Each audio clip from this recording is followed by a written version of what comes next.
माझं कुठलं मोठं मतभाग्य नाहीये सर. त्यासाठी एकदा बाबर सरांसाठी एकदा जोरदार टाळ्या वाजवा.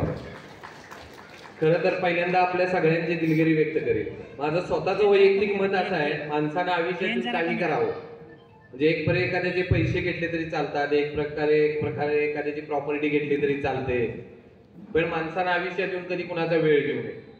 कारण घेतलेले पैसे परत देता येते, घेतलेली प्रॉपर्टी परत देता येते, परंतु एखाद्याचा घेतलेला वेळ कधी आपण परत देऊ शकत नाही. मला तारळेकर साहेबांनी सांगितलं होतं, सर काही करा पण 6 ला पोहोचा. मला पोहोचायला 6:45 वाजले. त्याबद्दल आपल्या सगळ्यांची दिलगिरी पहिल्यांदा व्यक्त करतो. कारण विषय असा आहे की तुमची वेळ चांगली असेल ना, ज्याला वेळेचा सन्मान जमतो ना, जग देखील त्याचाच सन्मान करते. विचार करून बघा, तुमची वेळ चांगली असू द्या, लांबचा देखील सांगतो ह्यो माझा पाहुणा आहे, आणि तुमची वेळ खराब चालू द्या, तुमची जवळची पण तुम्हाला तोंड दाखवत नाही. मित्रांनो, तुमची वेळ चांगली आहे ना, तुमच्या आजूबाजूचे लोक तुमच्या बरोबर असतात, आणि तुमची वेळ खराब असेल ना, दररोज सकाळ संध्याकाळ आपल्याला भेटणारा देखील आपल्याला दिसत नाही. तुमची वेळ खराब कशी चालली आहे हे कसं ओळखायचं सांगू का? दररोज भेटणारी याची कमी झाली का नाही, समजायची आपली वेळ खराब चालली आहे. मित्रांनो, आयुष्यात ज्याला वेळेचा सन्मान जमतो ना, तीच माणसं जगावर राज्य करू शकतात. मला सांगा, जगात जेवढी यशस्वी माणसं झाली, त्यापेक्षा एकाला तरी तुमच्यापेक्षा 1 सेकंद वाढवून मिळालंय का? त्यांनाही 24 तास मिळाले ना. छत्रपती शिवाजी महाराजांना 24 तास मिळाले, सचिन तेंडुलकरना 24 तास मिळाले, धीरूभाई अंबानींना 24 तास मिळाले, तुम्हाला 24 तास मिळाले. जगातल्या कुठल्याही माणसाला आता तुमच्यापेक्षा 1ही सेकंद जादा वाढवून मिळालेला नाही. मग मला सांगा, तीच यशस्वी का? तीच यशस्वी का? आमच्या वाट्याला यश येत नाही का? विचार करून बघा, हे 24 तास आम्ही कुठे घालवतो? आठवलं का कुठे जातंय? नाही ना. मी सांगतो, तिथं कोण असा सुखी माणूस आहे का ज्याला व्हॉट्सअप माहित नाही? असेल तर हात वर करा. तारळेकर साहेब, विट्यात तो सुखी माणूस आहे म्हणून सत्कार घ्यायला लागेल आपल्याला. कोण असेल तर हात वर करा. झाल्यानंतर ताई तुम्हाला नक्की भेटतो मी. जर तुम्ही मोबाईल वापरत नसाल ना, तर खरंच आनंदाची आणि कौतुकाची गोष्ट आहे. एक सांगतो की कालचा सर्वे आलाय तारळेकर साहेब, परिस्थिती अशी आहे, तो सर्वे सांगतो आमची भारतातली युवा पिढी आणि भारतीय कमीत कमी 7 तास मोबाईल वापरतात. त्यातल्या 70% लोकांची अवस्था अशी आहे की संध्याकाळी जर नोटिफिकेशन बघितलं नाही ना, त्यांना रातभर झोपच येत नाही. गालावर मोबाईल पडल्यावर कळतं की आता झोपायची वेळ झाल्या.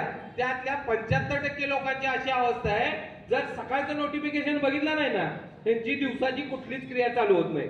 आता कोण कुठं मोबाईल वापरतं त्या ह्याच्यात जायचं नाही आपल्याला. आणि त्यातल्या 80% लोकांची अशी अवस्था आहे, जर दिवसभर यांच्याकडे मोबाईल नसेल तर ही वेड्यागत वागतात. जर मोबाईल नाही, मोबाईलची बॅटरी गेली, मोबाईल नेला नाही, तर ही माणसं मानसिक रुग्ण असल्यागत दिवसभर राहतात. तुम्ही आठवून बघा, जर तुमच्याकडे मोबाईल नसेल तर काय अवस्था होत असेल? तुमच्याकडे जर मोबाईल नसेल, आज घरी गेल्यानंतर एक काम करा, काय करू नका, माझ्या व्याख्यानात काय नेलं नाही तरी चालेल, एक गोष्ट करा, तुम्ही जर 3 तास मोबाईल वापरताय ना, बघा जमते का अर्धा तास कमी करायला. आणि जर जमत नसेल तर उद्या सकाळी उठायचं, विट्यातला कोण चांगला डॉक्टर आहे बघायचं आणि त्याला दाखवून घ्यायचं तुम्ही मानसिक दृष्ट्या आजारी आहात. लक्षात घ्या, ज्याला मोबाईल विना जगता येत नाही ना, ती माणसं मानसिक दृष्ट्या आजारी आहेत. मित्रांनो, जगात भारतीय मोबाईल इतरांच्या पेक्षा 1 तास जादा वापरतात. आम्हाला कळलं पाहिजे ना आम्ही कुठे घालवायचं. मित्रांनो, काळ आता एक काळ होता, आमच्या ज्ञानेश्वर पाहुणी म्हणायचे, हे विश्वच माझं घर. अख्खं जग जवळ आलं, जगातली माणसं सगळी जवळ आली. आम्ही अमेरिकेतल्या एखाद्या आमच्या मावशीला, अमेरिकेतल्या एखाद्या आमच्या मित्राला रात्रीचा फोन लावतो, त्याच्याशी बोलतो आम्ही. रात्री 2 वाजता आम्ही चीनमध्ये आमच्या मित्राला फोन लावतो, त्याची चौकशी करतो. मित्रांनो, जगातल्या कानाकोपऱ्यातल्या कुठल्याही मित्राला बोलतो. आठवून बघा, घरात असलेल्या आईला विचारले का, आई तुझं कसं चाललंय, तुझा बीपी किती होता, तुझ्या शुगरच्या गोळ्या आहेत का संपल्या? जगातल्या कुणाशीही बोलू शकतो, घरातल्या जीवाभावाच्या माणसांशी बोलू शकतो का? आज प्रश्न असा झाला, या मोबाईलच्या माध्यमातून आमचं जग जवळ आलं, परंतु आमच्या घरातली रक्ताची हाडामासाची माणसं लांब गेली. एक काळ असा होता, घरात जर पोरग झोपायचं नाही ना, आमच्याही घरात अंगाई म्हणायची, पोरग रडायचं, आई म्हणायचं, राजा राणीची नको, चिव काऊची नको, गोष्ट सांग मला प्रभू श्रीरामाची. आणि आमच्या घरातलं पोरग झोपी जायचं. मला आठवून सांगा, कुठल्या घरातनं आता आईच्या अंगाईचा आणि पोराच्या रडण्याचा आवाज येतो का? मावशी 100% येतो. जो तुमच्या अंगाईसाठी नाही, तर आमच्या 12:30 वाजता आमच्या पिंट्याला मोबाईल दिला नाही ना, म्हणून ती अख्खं घर डोक्यावर घेत, म्हणून आवाज येतो. आणि आमची आई कौतुकाने सांगते, आमचा 2 वर्षाचा पिंट्या मोबाईल घेतल्याशिवाय जेवतच नाही. अरे पिंट्या ऐकत नाही असं कसं होतं? अरे घरात 45 वर्षाचा ऐकतो तुझा आणि 2 वर्षाचा पोरगा ऐकत नाही असं कसं होईल? सांगा ना मला. साधी गोष्ट आहे ना. अरे कशाचा लाड करतो आपण? मित्रांनो, चूक त्यांची नाही. उद्या नाही म्हणायचं ही पिढी बिघडली, बरकटली, पिढी वाया गेली. दोष आमच्या पिढीचा नसेल, दोष ह्या पिढीचा नसेल, दोष तुमचा आमचा असेल. आमचे तुकोबराय म्हणतात, शुद्ध बीजापोटी फळे रसाळ गोमटी. जे पेराल नाच तेच उद्या उगवेल. उद्या म्हणायचं नाही पिढी वाया गेल्या, बरकटल्या. मित्रांनो, परवा दिवशी पुण्यात एका 15-16 वर्षाच्या पोरानं ब्लू व्हील गेमच्या नादात आपल्या आयुष्याचा शेवट केला. अरे मोबाईल ठरवणार का तुमच्या पोराने कधी जागायचं आणि कधी मारायचं? ती गेम सांगायची, पोरा 2 तास जेवू नको, पोरग 2 तास जेवायचं नाही. गेम सांगायची, पोरा 2 किलोमीटर पळ, पोरग 2 किलोमीटर पळायचं. आणि आई तारुण्यात आलेलं 16 वर्षाच्या पोरानं आपल्या आयुष्याचा शेवट केला. अरे ह्याच्यासाठी पोरं आम्ही लहानाची मोठी करतो का? की त्या मोबाईलने बघावं आणि आम्ही सांगतो आमचा पिंटे ऐकत नाही, आमचा छोटे ऐकत नाही, त्याला मोबाईलवरचं सगळं करतं. चुकतं आमचं कुठं? आम्ही त्याच्या पुढे आदर्श निर्माण करायला कमी पडतोय. आमच्या पोरांच्या हातात मोबाईल किती तास आहे एकदा बघा ना. परवा दिवशी एका मुलीला निबंध लिहायला दिला, आई नावाचा.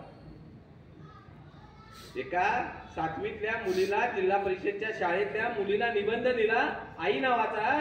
त्या मुलीनं निबंध लिहिला, मला मोबाईल विना आई पाहिजे.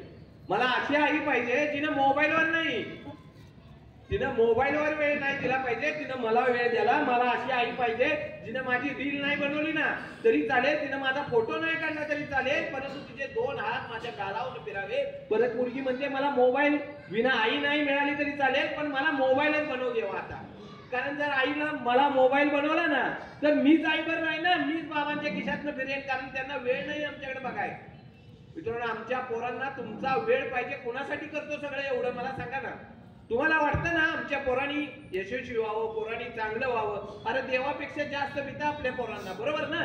सगळं विसरून जातात. देवाच्या विरोधात उभं राहतो आम्ही की आमच्या पोरांचं भलं व्हावं, आमचं जगून झालंय. आता काय व्हायचंय की पोरांचं व्हावं. मग आमची पोरं उद्या बिघडली, बरकटली, कोणाचा दोष आहे? अरे घरात पोरीचा वेगळा, पोराचा वेगळा, आईचा वेगळा, बापाचा वेगळा. चौघांचे 4-4 कंपन्यांचे फोन आहेत. काही काही घरात परिस्थिती अशी आहे, बापाचा पगार आहे 25,000 आणि पोरग म्हणतं मला आयफोन 16 पाहिजे. अरे बाप म्हणतो नाही होणार, मी कुठनं आणून देऊ? अरे जर मी त्याचा EMI चा हप्ता नाही भरू शकलो तर माझं चालणार कसं? मित्रांनो, परवा दिवशी आमच्याच ह्या महाराष्ट्रात एका पोरानं आपल्या बापाला म्हणला की बाबा मला 16 Pro पाहिजे. वडील म्हणले नाही, माझी परिस्थिती नाही देऊ शकत. नाही म्हणलं बाबा मला पाहिजे. पोरानं हट्ट धरला. बापाने 4 ठिकाणी मागून बघितलं, कोणी पैसे नाही उधार दिले त्याला. बापाने सांगितलं बाळा आपल्याला काही दिवस थांबायला लागेल, बापाचा पगार होता 25,000. पोरानं वाट बघितली, बापाकडे मागून बघितलं, बाप देऊ शकला नाही. रात्री पोरानं स्टेटस ठेवला, नाद केला आणि वाया गेला. आणि एखादी दोरी बघितली ना आयुष्याचा शेवट केला, गळफास घेऊन आत्महत्या केली. आमच्या पोरांना सांगितलं पाहिजे तुला कमवायचं आहे ना, 16 काय 18 Pro घे रे, पण स्वतःच्या हिमतीव घे ना. आम्हाला मस्ती करायची आहे ना, स्वतःच्या हिमतीव करा ना. आम्ही कसल्या आई बापांच्या जीवावर हिमती करतो रे? आमच्या प्रत्येक गोष्ट आम्ही पोरांना जर आदर्श द्यायला कमी पडलो ना, दोष पोरांचा नाही, दोष आमचा असेल. परवा दिवशी अमेरिकेत एक परिसंवाद झाला. अमेरिकेतला एक विचारवंत म्हणतो या भारतातली पोरं एवढी भाग्यवान की यांना प्रेरणा देण्यासाठी खुद्द या माती छत्रपती शिवाजी जन्माला आले. आम्हाला मुलांना प्रेरणा देण्यासाठी रॉबिन हुड, स्पायडरमॅन सारखी काल्पनिक चित्र तयार करावी लागतात. पण परिस्थिती इतकी बदलली, आमचं पोरग सकाळपासून भीम आणि स्पायडरमॅन बघतं आणि अमेरिकेत छत्रपती शिवाजी महाराज अभ्यासले जातात. आम्ही आमच्या पोरांना इतिहासाच्या पडद्यावरचे हे छत्रपती शिवाजी महाराज सांगितले ना, आमची पोरं नाही चुकणार ना. पण आम्ही पोरांच्या हातातला मोबाईल काढून घ्यायचं धाडस होत नाही. उद्या जर पोरग रडलं तर ती आईसाठी रडणार नाही, पोरग मोबाईल साठी रडतं. तुम्हाला काय वाटतं, तुमच्यासाठी रडतं पोरग आजकाल?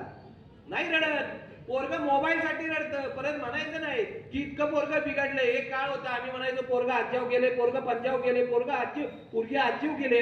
आता उद्या असं म्हणलं जाईल पोरग फेसबुकवर गेले, पोरग इंस्टावर गेले, पोरग व्हॉट्सअपवर गेले. अरे असं मोबाईल हे असं जग आहे. लक्षात घ्या, तुम्ही आत तरी गेलाय, तुमची पोरं बाहेर येऊ शकत नाहीत ना. अरे अभिमन्यू झालाय त्यांचा, योग्य वेळे हातात द्या रे. आठवतंय का कोविड नंतर 2020 नंतर 2025 तुम्ही जगला असं वाटतंय का? किती दर्शन गेलं, कळलं का तरी आम्हाला? आयुष्य गेलं कुठे गेलं आयुष्य तुमचं आयुष्य गेलं स्क्रीन टाइम वर. चेक करा किती गेली. तुमचं आयुष्य गेलं सकाळपासून त्याच रील्स, त्याच व्हिडिओ बघून. अरे तेच म्हणाला रे, जगायचं राहूनच गेलो, स्वतः प्रेम करायचं विसरूनच गेलो आम्ही. 5 वर्ष आयुष्यातली कुठं गेली, काय उपयोगाचे? आणि कोण येत नाही. आठवून बघा कोविड मध्ये कोण आलं का? काय यांच्या फेसबुकवर 5000 फ्रेंड्स आहेत, इंस्टाला 3000 फॉलोअर्स आहेत, व्हॉट्सअपचे 80 ग्रुप आहेत. कोण आलं कोविड मध्ये? तुमचा ओटू कमी जास्त होत होता, आला का कोण मुंबईचा पळत? तुमचं ओटू चेक करायला मशीन लावायला अरे माणूस जवळ येत नव्हता. जवळची माणसं आली ना तुमच्या, काय उपयोगाचे? परवा दिवशी एका मित्राला अटॅक आल्यानंतर त्याला आयसीयू मध्ये ऍडमिट केलं. आयसीयू मध्ये ऍडमिट केल्यानंतर त्या मित्राची परिस्थिती सांगतो. फेसबुकला 5000 फ्रेंड होते. अगोदर 2 दिवस सांगितलं होतं मला 700 जण वेटिंग मध्ये आहे, फ्रेंड लिस्ट स्वीकारू शकत नाही. परिस्थिती अशी आहे. व्हॉट्सअपवर 80 ग्रुप आहेत, इंस्टाचे 3000 फॉलोअर्स आहेत. त्या मित्राला अटॅक आल्यानंतर आयसीयू मध्ये दाखल केलं. मित्रांनो आयसीयूच्या बाहेर त्याची बायको, त्याची 2 पोरं आणि त्याचे आई बाप डॉक्टरला विनंती करत होते, माझ्या पोराला, माझ्या बापाला आणि माझ्या नवऱ्याला बरं कर. त्या 5000 फेसबुक वरचा एकही मित्र त्या ठिकाणी आला नव्हता. ज्यांना तुम्ही जास्त वेळ दिला ना सोशल मीडियावर, त्याच्यावरचा एकही दवाखान्यात नव्हता. आणि ज्यांना तुम्ही वेळ दिला नाही ना, ती तुमच्या जीवासाठी देवाकडे आणि डॉक्टरांकडे प्रार्थना करत होते. आम्ही आयुष्यात ठरवून घ्या, आम्ही वेळ द्यायचा कुणाला? आम्ही आमच्या जर आजच्या पिढीनं सोशल मीडियावर जर 7 आणि 8 तास घालवलं, कोणच उपयोगाला येत नाही रे. कोण येणार आहे मला सांगा ना, कोण येतं? आमच्या आयुष्यातल्या प्रत्येक घटना ठरवून घ्या. काय करू नका. शाकंभरी महोत्सवात एक गोष्ट करा. खरं तर तळेकर साहेब तुमचं आणि सगळ्यांचं कौतुक एवढ्यासाठी की अनेक वर्ष विचाराचा हा जागर आपण इथं घालताय. मित्रांनो परिस्थिती इतकी वाईट झाल्या. अलीकडे गणपतीचं मंडळ चालवायचं म्हणलं ना 100 जण सर रजिस्टर असतात. परंतु परिस्थिती अशी होती, स्टेज खांदायला पण तीच असतात, जोडायला पण तीच, आणि काढायला पण तीच, आणि वरती नाचायला पण तीच. मित्रांनो आज एखादी विचारांचा जागर चालवणं फार अवघड गोष्ट आहे. मित्रांनो वेळ त्यांना द्या ज्यांना तुमच्यासाठी वेळ आहे.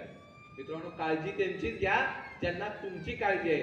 मित्रांनो विश्वास त्यांच्यावरच दाखवा ज्यांना तुमचा विश्वास आहे. जर अशी काही माणसं तुमच्या आयुष्यात असतील ना, तर ती लाख मोलाची माणसं जपा, कारण ते आमचं आयुष्य आहे. आम्हाला कळतच नाही ना आमची माणसं कोण. मित्रांनो बघताय ना अलीकडे अटॅकचं प्रमाण, परवाची कर्नाटकात 8 वर्षाच्या मुलीला अटॅक आला. त्याच्या अगोदर 1 महिन्यापूर्वी 15 वर्षाच्या मुलीला अटॅक आला. येतो कुठनं अटॅक? अटॅक येतो कुठनं? अटॅक हा रोग आहे?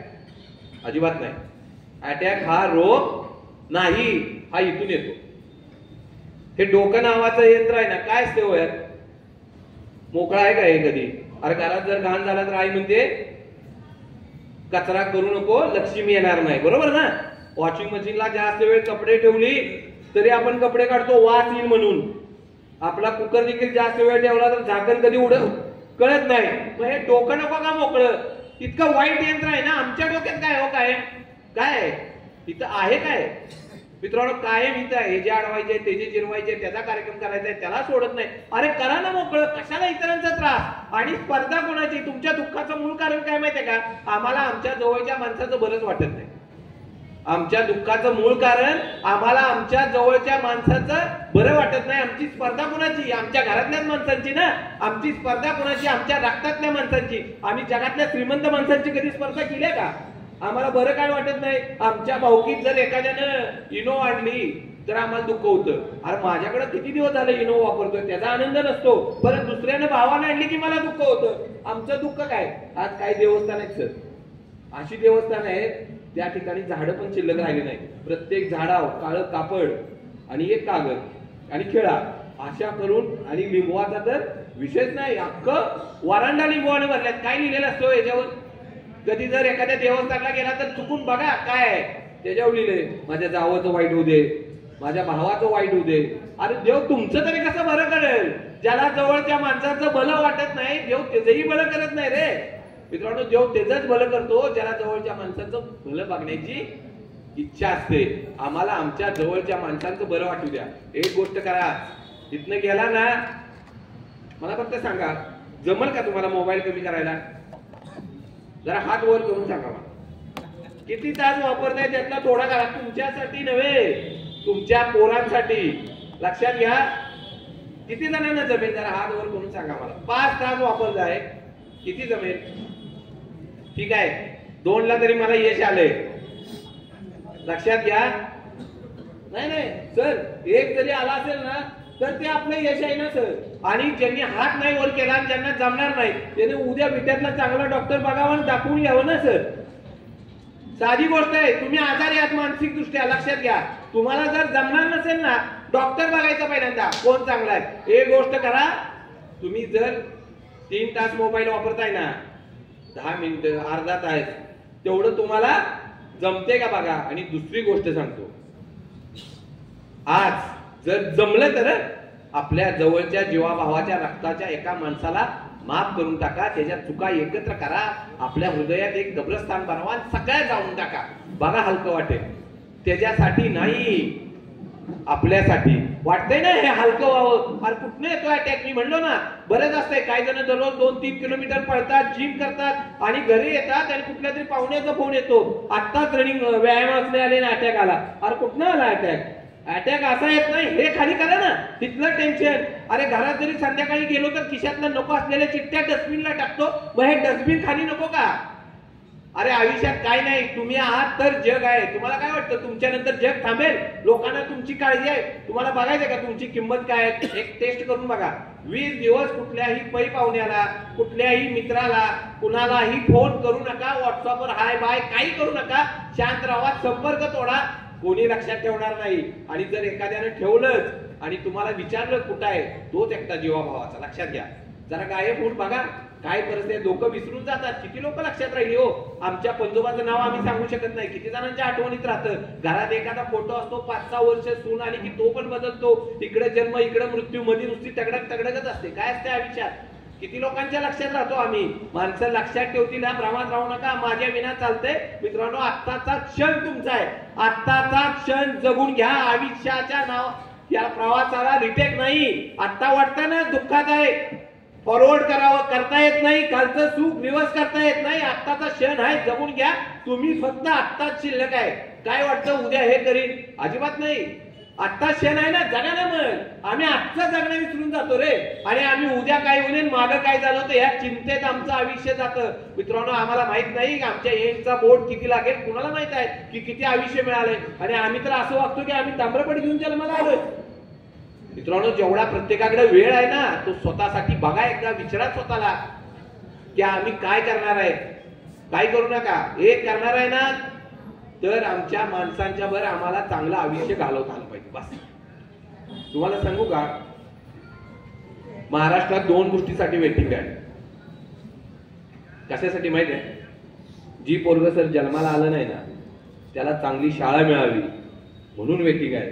आणि घरात हाडामासाचे आईबाप जिवंत आहेत त्यांना चांगलं वृद्धाश्रम मिळावं ना म्हणून वेटिंग आहे. परवा दिवशी आमच्या गल्लीत भांडणं चालू होती सर. बायको म्हणायची पोराला सीबीएसई पॅटर्नला पाठवूया, इंग्लिश मीडियमला पाठवला पाहिजे. नवरा म्हणायचा तुझं शिक्षण 10वी फेल आहे, कुठं त्याला सीबीएसई आयसीआयसी करायला लागल्या, पोरगा जिल्हा परिषदच्या शाळेत पाठवूया ना. बायको म्हणल्यावर तुम्हाला काय कळते मिळते का नाही? जमाना कुठे गेलाय? पोरगा सीबीएसई आयसीआयसी इंग्लिश मीडियमला पाठवलं पाहिजे. दोघांची सर इतकी भांडणं झाली की बहुतेक आता ही घर यांनी डोक्यावर घेतलं होतं. घरातली भांडणं रस्त्यावर आली. रस्त्यावर तीच बायको म्हणायची नाही पोराला सीबीएसईला इंग्लिश मीडियमला पाठव. नवरा म्हणला अगं तुझा इंग्लिशचा कधी संबंध नाही, तुला ए कुठं ह्याचा हे माहित नाही, झेड कुठं संपतो ह्याचा तुझा भरोसा नाही. पोरगा आपण जिल्हा परिषदच्या शाळेत पाठवूया ना. दोघांची इतकी भांडणं झाली. एका शेजारच्यानं शाण्या माणसानं पोलिसांना फोन केला कारण त्याला माहित होतं ह्याचा शेवट काय होणार आहे. पोलीस दादा आल्यानंतर त्यांनी बघितलं. बायकोला विचारलं काय झालं, कशासाठी एवढा दंगा मांडलाय? बायको म्हणली सकाळपासून यांच्या पाठीमागे लागले. पोरगा आपण इंग्लिश मीडियमला पाठवूया. काळ कुठे गेला, युग कुठे गेला? नवरा म्हणला हिच्या नादाला लागलोय मी की ह्याला सांगतोय पोरगा आपलं जिल्हा परिषदच्या शाळेत पाठवूया. हिचं शिक्षण म्हटलं 10वी आहे. पोलिसांनी ऐकून घेतलं. एक काम करा म्हणते, दोघांचं पण राहू द्या, सीबीसी राहू द्या आणि मराठी मीडियम राहू द्या, त्या पोराला बोलवा, आपण त्याला विचारूया की तुला कुठं जायचं आहे. नवरा म्हणला तो 7 महिन्यांनी जन्माला यायचा आहे. मला प्रश्न पडला, अरे जी जन्माला आलं नव्हतं त्याच्यासाठी वेटिंग आहे आणि घरात हाडा मासाचे आईबाप जिवंत आहेत मित्रांनो, त्यांना आज पुण्यात चांगलं वृद्धाश्रम मिळावं ना म्हणून वेटिंग आहे. मित्रांनो, आमचं पोरग सगळं बघतंय. तुम्हाला वाटतंय ना आमच्या पोरानं आमची रवानगी वृद्धाश्रमात करू नये, तर आजच आपल्या आईबापाची काळजी घ्या. परवा दिवशी एका वृद्धाश्रमात जाण्याचा योग आला. जाण्याचा योग आल्यानंतर एक चांगले ग्रस्त दिसले आजोबा, बहुतेक रिटायर झाले होते. त्यांना विचारलं, आजोबा तुम्ही कसं काय इथं? आजोबा म्हणले, सगळं केलं आयुष्यात, 2 फ्लॅट घेतले, गावी घर बांधलं, थोडी जमीन घेतली, जेवढी पेन्शन जेवढा पीएफ फंड बिंड आला होता ना सगळा पोरांच्या नावाने केला. मग म्हणलं इथं का पाठवलं वृद्धाश्रमात? म्हणले सगळं केलं पोरांसाठी, फक्त पोरांना संस्कार आणि वेळ द्यायला कमी पडलो म्हणून म्हणले मी वृद्धाश्रमात आलो. आज पोरांना वेळ आणि संस्कार द्या, तुम्ही घरात राहाल.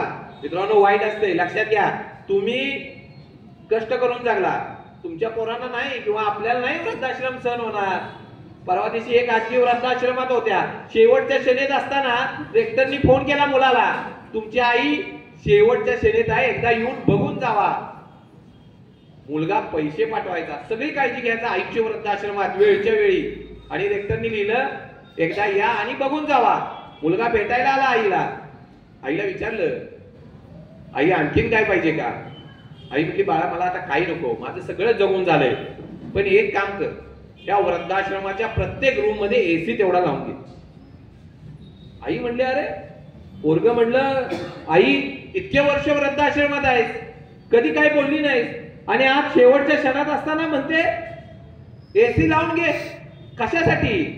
बाळा त्याचं काय आहे, मी कष्टातनं संघर्षातनं तुम्हाला लहानाचं मोठं केलं, मला कष्टाची सवय होती, मला संघर्षाची सवय होती, मला प्रत्येक ऋतू झेपत होता.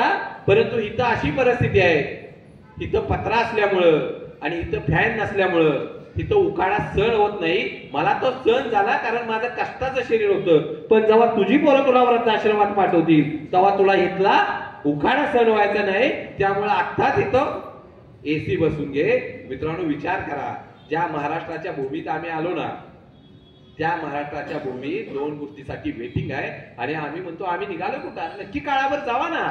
परंतु अलीकडे काय झाले, आम्ही चौकटीच्या बाहेर जातच नाही. आम्हाला एवढंच माहित आहे, माझीच गाडी, माझीच माडी, माझ्याच बायकोची गोलगोल साडी, चौघच. अरे ही तुमचीच आहेत ना. अरे ज्या घरात आजी आजोबा आहेत ना, त्याच घरात शिवचरित्र सांगितलं जाईल, त्याच घरात महाभारत सांगितलं जाईल, त्याच घरात रामायण सांगितलं जाईल. उद्या म्हणायचं नाही पिढी बिघडली. आमच्या पोरांना आज सांगा, मी म्हणलो आमचे ज्ञानेश्वर माऊली म्हणतात हे विश्वच माझं, अख्खं जग जवळ आलंय. एकदा आईला विचारा तुझी शुगर काय परिस्थिती आहे, आठवून बघा. आपण आपल्या बापाशी, आपल्या आईशी शेवटचं कधी बोललो होतो? मी म्हणलो ना, देवापेक्षाही जास्त भीतात, एकच काळजी आहे, काय त्यांना नको आहे, त्यांना वाटतं तुमचं बरं चालावं बस. मग आम्हाला जड का होतात रे? किती लागतं म्हातारपणी, आमच्या आईला किती लागते भाकरी, किती लागते चपाती. मग आम्हाला जड का होतात ही माणसं की ज्या आईनं मृत्यूच्या दारेतून आम्हाला जन्म दिला ना, जिचं नातं जगापेक्षा आमच्याशी 9 महिने जादा आहे, ती आई घरात का जड होते? मित्रांनो, काळ एका बाजूला गेलाय आणि आम्ही नुसतं काळाच्या ओघात चालायचं आहे, त्या पद्धतीने चालतोय. मित्रांनो, आज परिस्थिती अशी आहे, मुलांची 40 वर्ष झाली सर, लग्न नाही. आपल्या सोलापुरात पोरांनी मोर्चा काढला, लग्न ठरावित म्हणून. कशासाठी मोर्चा निघाला? लग्न ठरावित म्हणून. परिस्थिती अशी आहे, आम्ही जर जावाई बघायला निघालो का नाही, जावाई, तर मध्यस्थीला सांगतो अगोदरच, पोराला पुण्यात फ्लॅट पाहिजे, पोराला आई वडील पुण्यात नाही आणले पाहिजे, पोराला पॅकेज चांगलं पाहिजे. अरे ह्याच्या पोरानं कधी पॅकेज नव्हतं, ह्याचं पोरगा 8,000 कामाला, ह्याच्या पोरानं कधी पत्रा बदलला नाही. आम्हाला वाटतं आमच्या पुरीच्या घरात कामाला, धुण्याला, भांड्याला बाय पाहिजे, पण घरात येणाऱ्या सुनेनं मात्र सगळं केलं पाहिजे, अशी आमची अपेक्षा असती. आम्ही अगोदरच मध्यस्थीला सांगतो, आई बाप मुलाचे येणार नाही त्याच्या बरोबर, फक्त पोरानं मुलगी घेऊन जायचं. मित्रांनो, कसं चालेल? अरे ती पण काळात येऊनच झालेलं असते ना.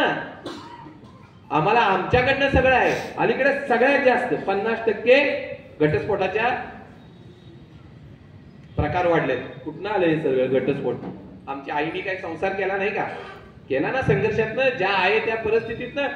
अरे एकदा चांगलंच बघून देत असतोय, प्रत्येक बाप आपल्या मुलीला चांगलंच बघून देत असतोय. अरे जनक राजाने देखील सीतामाईला राजपुत्रच बघून दिला होता ना, राजघराण्याच बघून दिला होता ना, परंतु 14 वर्षाचा वनवास सहन करायला लागला सीतामाईंना. विचार करा. अरे नुसतं फक्त नवऱ्याचा ऍटिट्यूड आणि नवरा किती कमवतो आणि बायको किती सुंदर दिसते ह्याच्यात संसार नाही होत रे. अरे ज्या वेळेला अडचणीचा काळ येईल, ज्या वेळेस संघर्षाचा काळ येईल, ज्या वेळेस एकमेकांनी एकमेकांच्या पाठीशी उभं राहिले ना, त्यावेळेस सुखाचा संसार होतो. लक्षात घ्या. अरे आपल्या बायकोच्या कष्टाची जाणीव असणारा नवरा आणि नवऱ्याच्या कर्तृत्वाचा अभिमान असणारी बायको, हे समीकरण जिथं जुळतं ना, तिथं संसार सुखाचा होतो. अरे सीतामाईंना 14 वर्ष वनवास भोगला. अरे फक्त माझ्या प्रभू श्रीरामांना आज्ञा होती की तुम्ही 14 वर्ष वनवास भोगला, पण माझ्या पतीच्या अडचणीच्या काळात, संघर्षाच्या काळात ती माऊली आपल्या नवऱ्याच्या पाठीशी उभी राहिली. मित्रांनो, संसार त्याच वेळेस सुखाचा होतो ज्या वेळेस एकमेकांनी आपला इगो बाजूला ठेवावा, आपला ऍटिट्यूड बाजूला ठेवावा आणि एकमेकाला सांभाळून घेतल्यानंतर आणि एकमेकाला विश्वास दिल्यानंतरच संसार सुखाचा होतो. प्रत्येक आई बाप चांगलंच बघून देतात आम्हाला, असं नाही होत. आणि प्रत्येक परिस्थिती सारखी नाही राहत ना. आज चांगलं दिले, उद्या अडचणीचा काय येईल. आज सगळीच परिस्थिती चांगली नसते रे, संघर्षाची येतीच ना.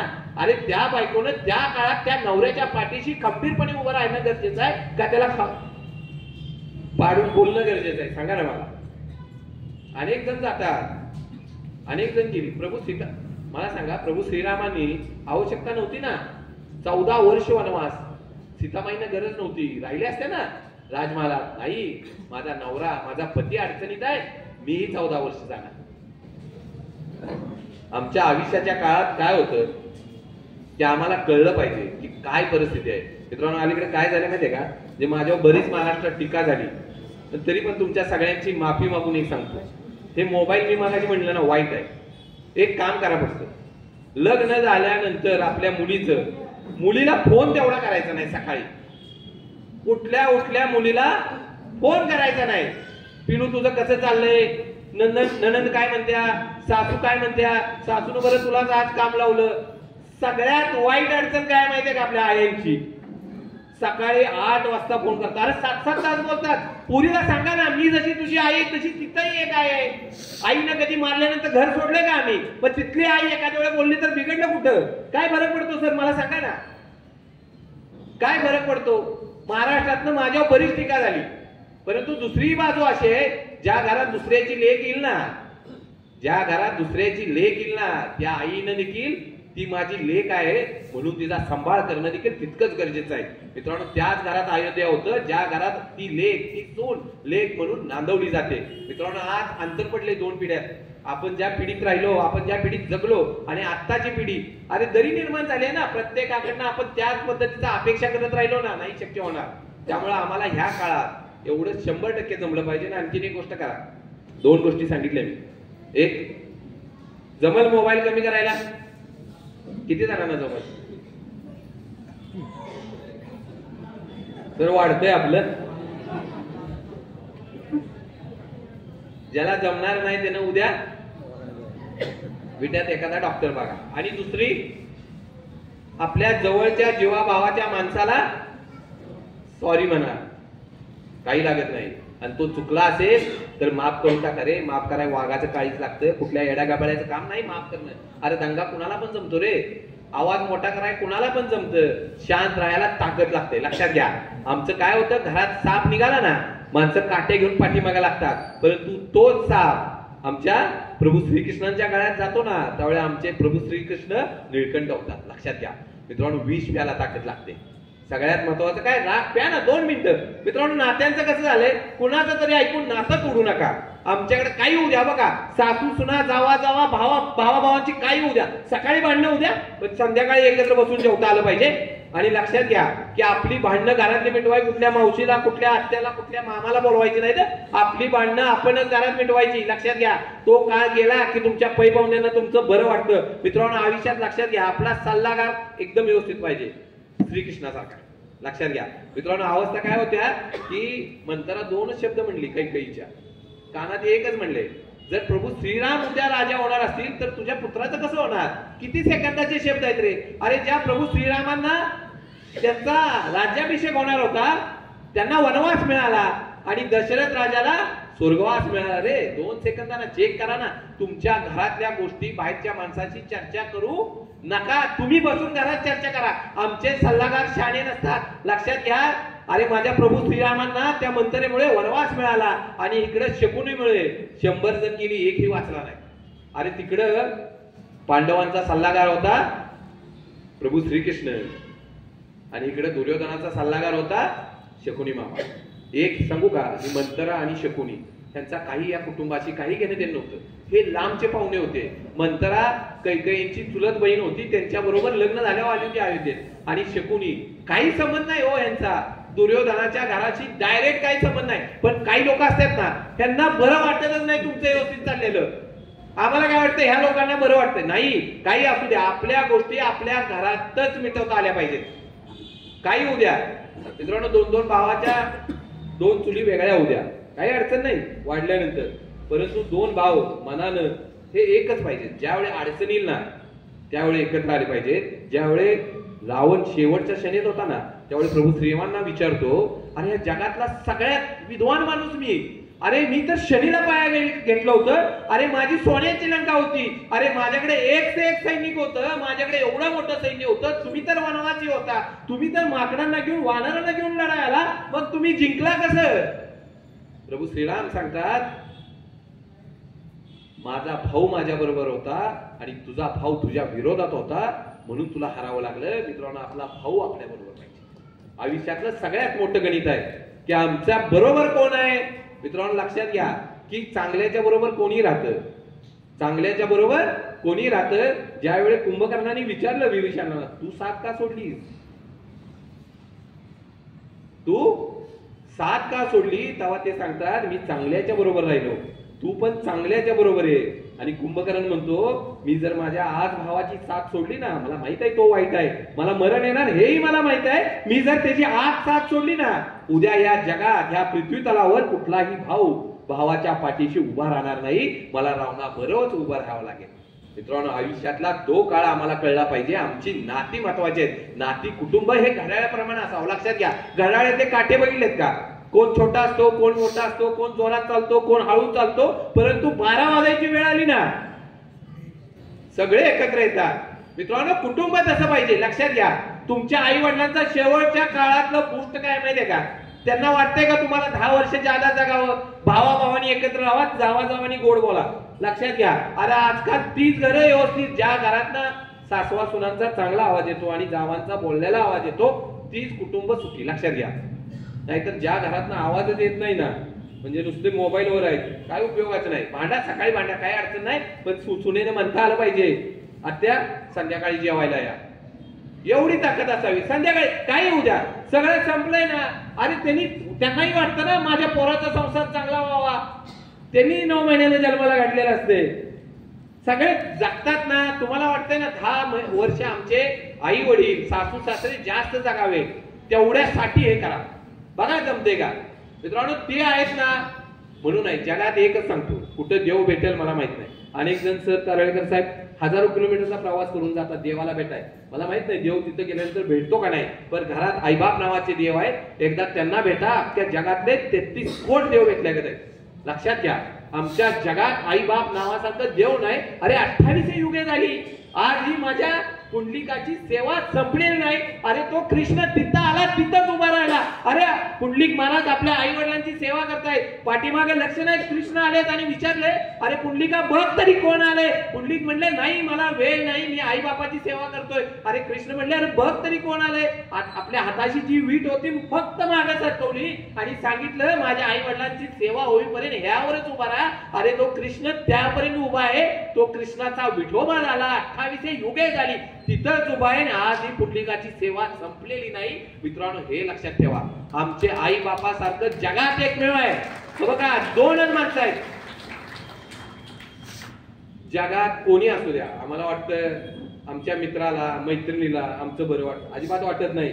जगात आईबाप आहेत त्यांनाच फक्त वाटतं माझ्यापेक्षा माझ्या पोरांना जास्त मिळावं. बापाला वाटतं अरे मी भाड्याच्या घरात राहिलो ना, माझं पोरग बंगल्यात राहिलं पाहिजे. बापाला वाटतं मी 2 व्हीलरवर फिरलोय ना, माझं पोरग गावात 4 व्हीलरवर आलं पाहिजे. अरे बापाला वाटतं मी संघर्षातनं जगलोय, पण माझं पोरग सुखात आणि आनंदात राहता आलं पाहिजे. एवढ्यासाठी कष्ट करतात रे ती. अरे आमची आई रडते तरी बापाला रडताना कधी बघितलंय का रे?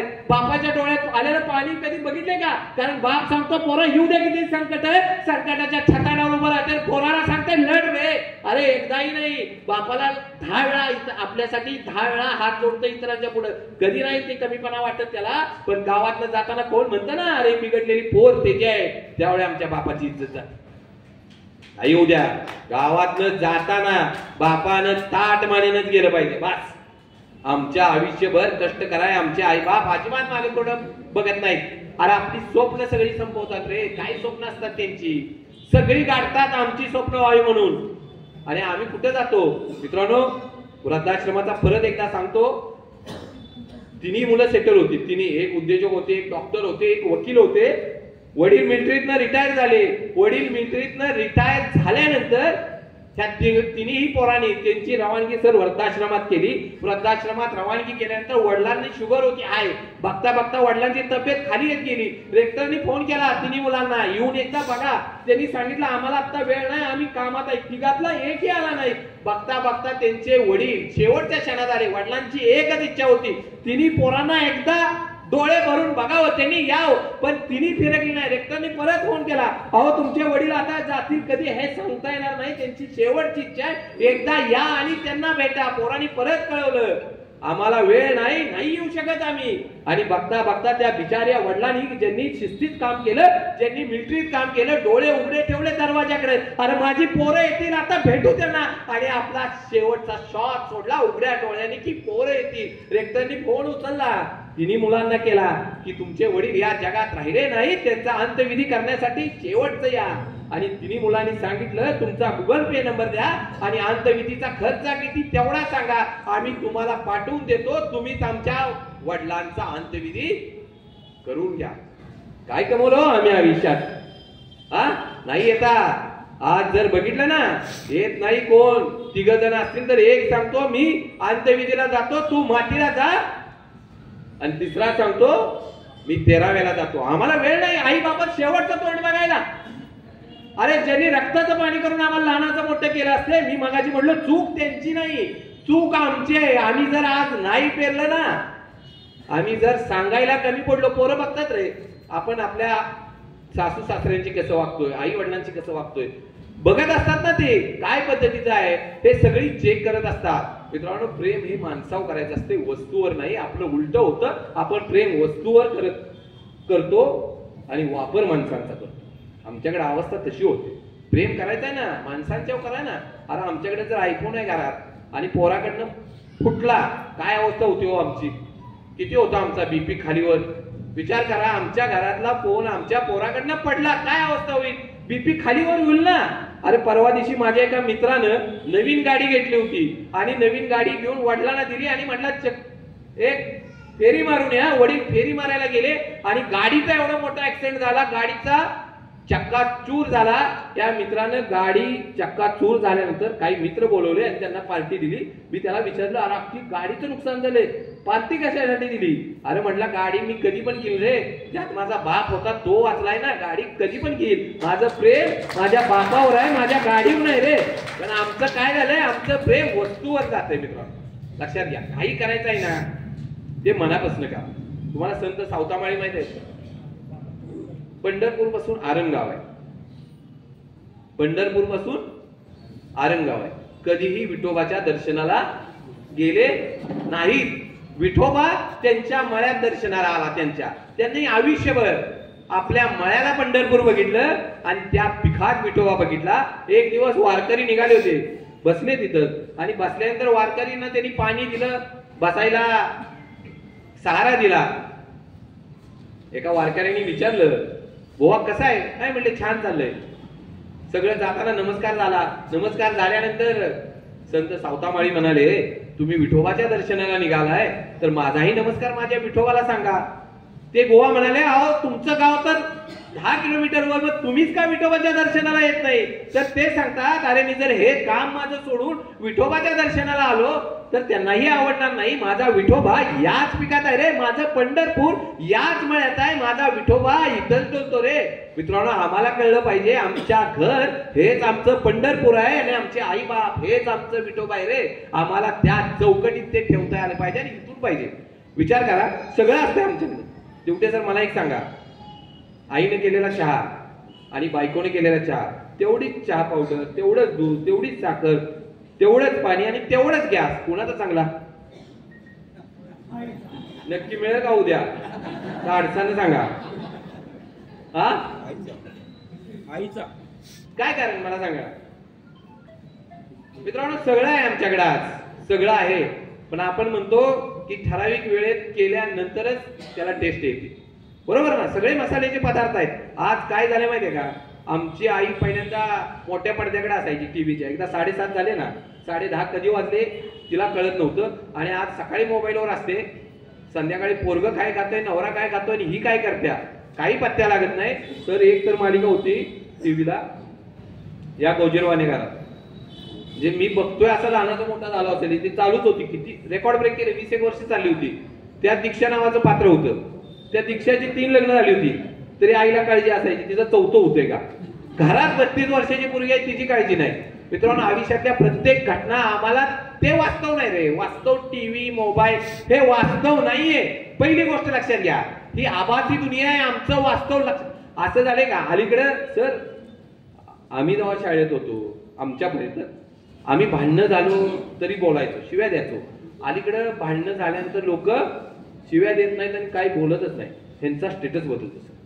एखाद्याचा कुचका स्टेटस बदलला का नाही, समजायचं ह्याचं दिवसभरात काहीतरी बनत नाही. अरे, इतरांचा स्टेटस बघण्यात आयुष्यात किती वेळ वाया घालवतो आम्ही, किती वेळ जातो सांगा ना. एखाद्या मोठ्या माणसाने मोठी गाडी घेतल्यानंतर, जागवार बिगवार घेतल्यानंतर कधी ठेवलंय का? नवीन पाहुण्याचं आगमन, आम्ही सर स्कूटी घेतली का नाही, ऍक्सेस घेतली तरी ठेवतो. नवीन पाहुण्याचं आगमन, अरे काय गरज आहे मला सांगा ना. पाहुणा विकल्यावर पण ठेवायचं, पाहुणा आता विकला आम्हीच. मित्रांनो, मोबाईल हे आयुष्य नाही आमचं. आमच्या माणसांना आत्ताच वेळ द्या, हीच वेळ आहे माणसांना वेळ द्यायची. आज सगळ्या गोष्टींना औषध आहे. लक्षात घ्या, तुम्ही आजारी पडला तर 100% सगळ्या गोष्टींना औषध आहे. मित्रांनो, तुमच्याकडे प्रॉपर्टी किती, तुमच्याकडे बंगले किती, तो माणूस श्रीमंत नाही. ज्या माणसाकडे किती प्रॉपर्टी आहे ना, तो श्रीमंत नाही.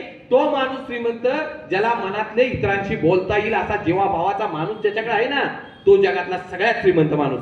आम्हाला आज अशी माणसं कमी आहेत. एक थेरपीचा प्रकार आहे. अलीकडे माणसं कशाने सगळ्यात जास्त जातात, मी मागाशी सांगितलं, अटॅक हा रोग नाहीये. तुमची मानसिक स्थिती खालवली ना, माणूस जातो किती. माणसाला कधी वाटतं की मी आत्महत्या करावी. मित्रांनो, माणूस संकटात असला, अडचणीत असला, संघर्षात असला, त्याला वाटत नाही की मी संपावं, मी मरून जावं, मी आत्महत्या करावी. मित्रांनो, कुठलाही माणूस संकटाला आणि संघर्षाला भीत नाही. मित्रांनो, त्या माणसाला भीती वाटते एकटेपणाची. त्यावेळेस त्याला जाणीव होते ना, अरे मी एकटा राहिलोय, नाही माझ्या बरोबर कोण. त्यावेळेस तो माणूस संपतो आणि खचतो. जर आमच्या आयुष्यात जर चांगली माणसं असतील ना, 100% जपा की ज्या माणसांना तुमचं बरं वाटतंय. मित्रांनो, आज अशी माणसं कमी झाल्यात की ज्यांना तुमचं चाललेलं बरं वाटत नाही. किती जणांना वाटतो, तुम्ही मोबाईलवर एखादा स्टेटस ठेवलाय, 200 लोकांनी बघितला, त्यातले किती लोकांना वाटतं तुमचं बरं चाललंय? किती जणांना वाटतं की तुमचं बरं चाललंय? तुम्ही एखादी गोष्ट केलेली ठेवली स्टेटसला मोबाईलच्या, वाटतं का त्या लोकांना तुमचं बरं चाललंय? आठवून बघा, तुमच्यातल्या कुठल्या पै पाहुण्याला तुमचं बरं चाललेलं बरं वाटतं? कुणालाही या जगात वाटत नाही. लक्षात घ्या, सगळ्यात मोठी अडचण आमची काय आहे ना, की आम्हाला आमच्या जवळच्या माणसाचं बरं झालेलं बरंच वाटत नाही, अजिबात वाटत नाही. मी म्हणलो ना, अजिबात वाटत नाही. ज्यांना वाटतं त्यांच्यासाठी थोडा वेळ काढा, त्यांच्यासाठी थोडा वेळ काढा. एक ब्रॉडीवेअर नावाच्या एक नर्स होत्या, त्यांनी कायम ICU ला काम केलं, कायम ICU ला काम केलं. आणि ICU ला काम केल्यानंतर जी माणसं मृत्यूच्या दारेत होती की नाही, जी माणसं शेवटच्या क्षणात, ICU ला कोण जातं, जे सिरियस आहेत तेच पेशंट ICU ला जातात. आणि त्यांनी अशा लोकांशी बोलणं केलं की तुम्हाला कशाचा पश्चाताप होतोय, तुम्ही शेवटच्या क्षणात असताना कशाचा पश्चाताप होतोय, ह्याची माहिती गोळा केली आणि इंग्लिशमध्ये एक पुस्तक लिहिलं, top 5 regrets of the dying. म्हणजे शेवटच्या क्षणात झालेला पश्चाताप. मित्रांनो, त्यातल्या 80% लोकांनी हे सांगितलं की आम्ही आमच्या कुटुंबाला वेळ द्यायला कमी पडलो, याचा सगळ्यात जास्त पश्चाताप. सगळ्यात आयुष्यात काय पश्चाताप होतोय, तर मी माझ्या कुटुंबाला वेळ द्यायला तयार झालो. एका गावात असा एक श्रीमंत शेठ होता. बघता बघता त्याच्या डोळ्यापुढे अंधारी आली आणि त्याला वाटलं आपण संपलो आणि फडदशेना पडला. त्याच्या पुढे यमदेव हजर झाले. यमदेव म्हणले, चला तुमचं तिकीट कापून आलो मी, जायला लागतंय. अहो म्हटलं, तुम्हाला माहित आहे का, गावातला सगळ्यात श्रीमंत माणूस आहे मी कसा काय तुमच्या बरी येऊ शकतो, तुम्हाला माहित नाही तुम्ही कोणाच्या घरी आला. यमदेव म्हणले, नाही चालत, निघायला लागतंय, चला पडदर्शना. तो म्हटला, एक काम करा यमदेव, आलाय तर माझ्या प्रॉपर्टीतला 50% हिस्सा तुम्हाला देतो, मला 5 वर्ष वाढवून द्या. यमदेव म्हणले, चालत नसते, एकदा आम्ही एखाद्याचं लिहिलं ना यालाच लागतंय. तो म्हटला, बहुतेक यमदेव काय ऐकताना दिसत नाही. तो यमदेवानं म्हटला, एक काम करा, राहू द्या 5 वर्ष, माझी सगळी प्रॉपर्टी घ्या, पण मला 5 मिनिटं द्या. यमदेव म्हणले, अरे आयुष्यभर प्रॉपर्टी पैसा पैसा केला आणि आता कशासाठी 5 मिनिटं पाहिजे, चल आता. नाही, मला 5 मिनिटं द्या, माझी अख्खी स्टेट घेऊन टाका. अरे पण कशासाठी, नाही मला माझ्या आईला जाऊन सांगायचंय माझं तुझ्यावर प्रचंड प्रेम आहे, बायकोला सांगायचंय माझं तुझ्यावर प्रचंड प्रेम आहे, पोरांना सांगायचंय मला तुमची काळजी घ्यायची होती, भावाला सांगायचंय अरे त्या फ्लॅटवरनं वाद होता ना, घेऊन टाक फ्लॅट, तुला कशाला वाद पाहिजे, वाद मिटवायचा आहे, त्या 5 मिनिटात मला माझ्या घरातल्यांना भेटून यायचं आहे, तेवढ्यासाठी वेळ पाहिजे मला, 5 मिनिटं माझी प्रॉपर्टी घेऊन टाका. यमदेव म्हणले, अरे तुझ्याकडे अख्खं आयुष्य पडलं होतं, त्यावेळी कधी या लोकांच्याकडे बघितलं नाही आणि आता 5 मिनिटं मागतोय, नाही देऊ शकत. चल मित्रांनो, आज जर वेळ असेल ना तर आपल्या घरातल्या लोकांना भेटून घ्या, आठवून बघा शेवटचं घरी भेटलोय. आणि एक काम करायचं, घरी निघालाय ना, तुम्ही कोणी असा, डॉक्टर असा, इंजिनियर असा, वकील असा, शेतकरी असा, तुम्ही बिझनेसमॅन असा, व्यापारी असा, घरी निघालाय ना तर आपल्या आई वडिलांचा पोरगा म्हणूनच घरी निघालाय ना, आपल्या पोरांचा बाप म्हणूनच घरी निघालाय ना, आपल्या बायकोचा नवरा म्हणूनच घरात पाय टाकायचं. घरात निघाल्यानंतर तुम्ही डॉक्टर, इंजिनियर, व्यापारी नाही. अरे घरात काय तुमचे ग्राहक नाही राहत, घरात तुमची आई राहते, घरात बायको राहते, घरात तुमची पोरं राहतात, तुमचा उद्योग उंबऱ्याच्या बाहेर.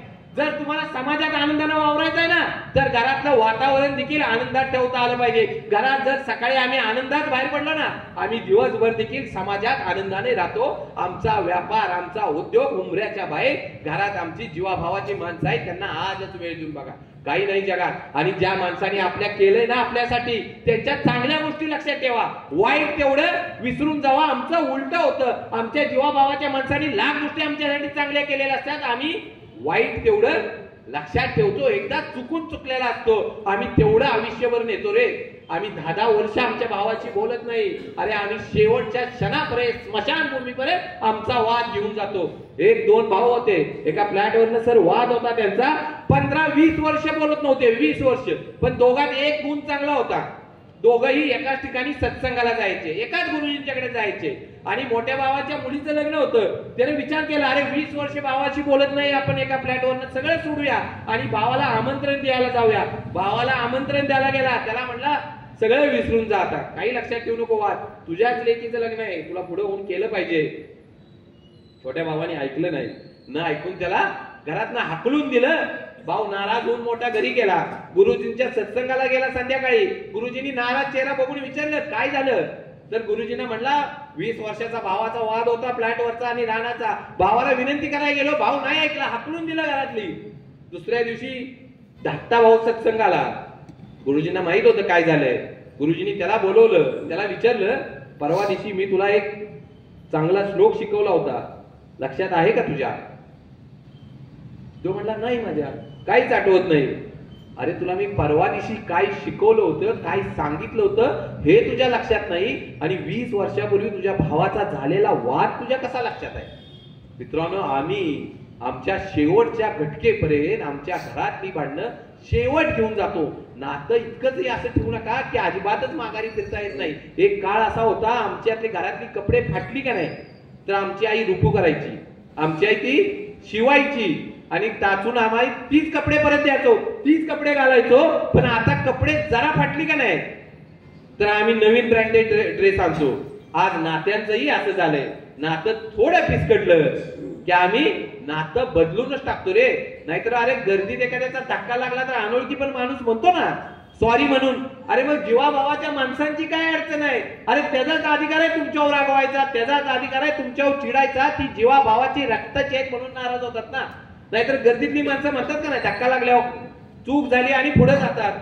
अरे जे जीवाभावाची 4 लोक असतील ना, मी म्हणलो ना, जर तुम्हाला वाटत असेल की एखादा आपला आनंद आपल्या माणसांच्या बरोबर साजरा करावा असं कोण असेल तर जपा. ज्यावेळी अडचण येईल त्यावेळी जगातला तुमचा फेसबुकवरचा, तुमच्या व्हॉट्सअपवरच्या कुठल्याही ग्रुपवरचा कोणी येणार नाही. तुमच्या घरातलीच लोक येतील.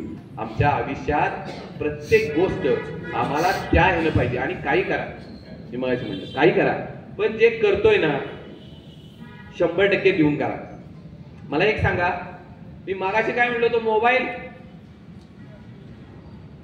किती जणांना जमल? एकदा हात वर करा रे. काय माहितीये का,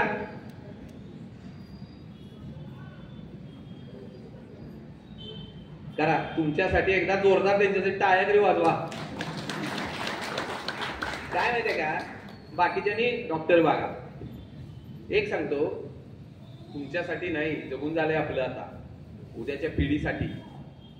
उद्या आपण जर बघतो ना, अरे जी पोरग 9 महिने आईच्या गर्भात वाट बघतं जन्माला यासाठी, ती आमचा आता सिग्नलवर पण वाट बघत नाही 30 सेकंदासाठी. बरोबर ना दिवटे सर? इतकी गडबड आहे आम्हाला. आमची चूक आता कुठं आहे तर इथं आहे. बाळा मित्र आहेत माझे, मला एक सांग, परवा दिवशी पिक्चर आला होता पुष्पा, काय डायलॉग होता त्यातला? सांग सांग की बिंदास सांग. तुला आठवतोय का? आठवतोय? सांग लवकर.